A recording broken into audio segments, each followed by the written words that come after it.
அனைவருக்கும் வணக்கம். ரொம்ப நாளாச்சு உங்கள்கிட்டலாம் பேசி யூடியூப்பு யூஸ் பண்ணி திரும்பவும் உங்கள்கிட்ட நான் சில விஷயங்களை பேசணும்னு ஆசைப்பட்டேன். அதாவது இந்த சுயநலமான கலியுகத்தில் உண்மையான அன்பு, வலிமையான நட்பு, அன்பான அரவணைப்பு, இந்த மூணும் நீங்கள் பழகும் நண்பர்களிடமோ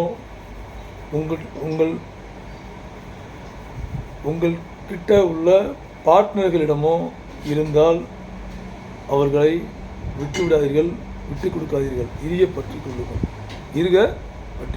காரணம், நாம் பெற்ற பிள்ளைகளில் கூட உண்மையான அன்பையும் வலிமையான நட்பையும் அன்பான அரவணைப்பும் எதிர்பார்க்க முடியாது.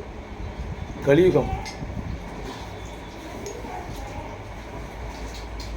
மிகவும் ஒரு வேகமான இந்த உலகத்தில் இந்த மூன்றும் கொடுக்கக்கூடிய நண்பர்களாக இருக்கட்டும், பார்ட்னர்களாக இருக்கட்டும், யாராக இருந்தாலும் அப்படி ஆட்களுடைய பழக்கத்தை எந்த காரணத்தை கொண்டும் விட்டு கொடுக்கிறார்கள். தேடி போனாலும் இப்படி பண்பு உள்ள நல்ல மனிதர்கள் கிடைப்பது கஷ்டம். நன்றி.